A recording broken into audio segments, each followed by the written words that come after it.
आपके एग्जाम के लिए। फ्रेंड्स ये चीज मैं आपको मैप से समझाता हूं। फ्रेंड्स देखो जो हमारा पृथ्वी है, ठीक है, आपको पता होना चाहिए जो हमारा पृथ्वी है इस पे दो तरह की इमेजिनरी लाइंस ड्रॉ की गई हैं। फ्रेंड्स एक होता है अक्षांश जिसे कि हम लैटिट्यूड बोलते हैं, दूसरा होता है देशांतर जिसे कि हम लॉन्गिट्यूड बोलते हैं। ये चीज मैं आपको फ्रेंड्स मैप से समझाता हूं। देखो फ्रेंड्स सेंटर से ना सेंटर में एक लाइन गुजरती है, ठीक है, जो कि होता है 0 डिग्री जिसे कि हम इक्वेटर भी बोलते हैं, या बोल सकते हो भूमध्य रेखा भी बोलते हैं, या बोल सकते हो विषुवत रेखा भी बोलते हैं, ठीक है। सेंटर से जा रहा है भूमध्य रेखा यानी कि इक्वेटर 0 डिग्री। इसके ऊपर जो देश होते हैं फ्रेंड्स उनको, ठीक है, क्या बोलते हैं, उत्तरी गोलार्ध में स्थित है वो देश, और जो देश नीचे होंगे उनको हम बोलेंगे कि ये देश जो है दक्षिणी गोलार्ध में स्थित है। तो आप ये देख सकते हो जो हमारा भारत है वो है ऊपर की तरफ, यानी कि कुछ इस जगह पे हमारा भारत है। तो आप क्या बोलोगे, भारत जो है अक्षांशीय दृष्टि से किस गोलार्ध में स्थित है, आप बोलोगे भारत जो है उत्तरी गोलार्ध में स्थित है, जो कि हमारे क्वेश्चन का फ्रेंड्स आंसर भी था यहाँ पे कि भारत अक्षांशीय दृष्टि से उत्तरी गोलार्ध में स्थित है। ये क्वेश्चन एग्जाम में कई बार पूछा गया है। अगला क्वेश्चन कर लेते हैं, इसको मैं आपको मैप से समझाऊंगा। भारत देशांतरीय दृष्टि से किस गोलार्ध में स्थित है, सही आंसर है पूर्वी गोलार्ध में। भारत जो है देशांतरीय दृष्टि से पूर्वी गोलार्ध में स्थित है, ये आपने याद रखना है। मैप से मैं आपको समझाता हूं। फ्रेंड्स मैंने आपको भी ये बताया था कि जो इस प्रकार की रेखाएं होती हैं, ठीक है, इनको हम अक्षांश बोलते हैं, ठीक है, क्या बोलते हैं इनको हम अक्षांश बोलते हैं। वैसे फ्रेंड्स एक प्रकार की और भी लाइंस होती हैं, ठीक है, जो कि हमारे पृथ्वी पर ड्रॉ की गई है, तो उसे कहते हैं देशांतर रेखाएं। वो कुछ इस प्रकार से होती है, मतलब इस प्रकार की जो रेखाएं होती हैं, ठीक है, जो मैं ड्रॉ कर रहा हूं इस तरह से, इनको हम बोलते हैं देशांतर, ठीक है। तो फ्रेंड्स यहाँ पे ना इस जगह पे फ्रेंड्स होता है उत्तरी ध्रुव, यहाँ पे होता है दक्षिणी ध्रुव। जो रेखाएं उत्तरी ध्रुव और दक्षिणी ध्रुव को मिलाती है फ्रेंड्स इनको हम बोलते हैं देशांतर, ठीक है। तो फ्रेंड्स आप यहाँ पे देखना कि अगर ये रेखाएं देशांतर हैं और हमारा भारत अगर इस स्थान पर है, तो इस जगह से यानी इस जगह से भारत कहाँ पे हुआ, भारत हुआ फ्रेंड्स पूर्वी साइड। यानी कि हमारा क्वेश्चन क्या हुआ कि देशांतरीय दृष्टि से जो भारत है वो पूर्वी हिस्से में है। तो यही हमारे क्वेश्चन का फ्रेंड्स आंसर था। यहाँ पे आप देख सकते हो भारत देशांतरीय दृष्टि से किस गोलार्ध में है, आपका आंसर होगा पूर्वी गोलार्ध में। ये क्वेश्चन भी आपके एग्जाम के लिए काफी इंपॉर्टेंट है। नेक्स्ट क्वेश्चन कर लेते हैं, एग्जाम में कई बार पूछा गया है, भारत का क्षेत्रफल कितना है, सही आंसर इसका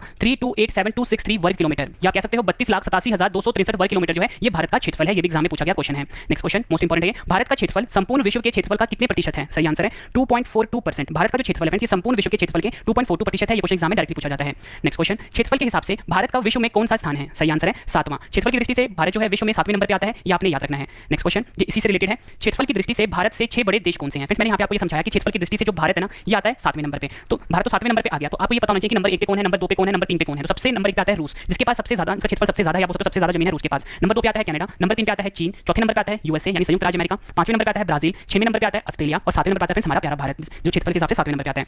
नेक्स्ट क्वेश्चन कर लेते हैं, ये क्वेश्चन आपके एग्जाम के लिए काफी ज्यादा इंपॉर्टेंट है। भारत का अक्षांश कितना है, सही आंसर है भारत का जो फ्रेंड्स अक्षांश है यानी लैटिट्यूड है ये है 8 डिग्री 4 मिनट उत्तरी अक्षांश से लेके 37 डिग्री 6 मिनट उत्तरी अक्षांश। ये है भारत का अक्षांश, काफी ज्यादा इंपॉर्टेंट है। देखो फ्रेंड्स मैंने आपको ऊपर समझाया था कि जो भारत है अक्षांशीय दृष्टि से कहां पर है, उत्तरी उत्तर में है, ठीक है, इसलिए साथ में उत्तर आ रहा है। अब मैंने यहाँ पे 8 डिग्री 4 मिनट से लेके 37 डिग्री 6 मिनट क्यों लिखा है ये चीज मैं आपको समझा देता हूं।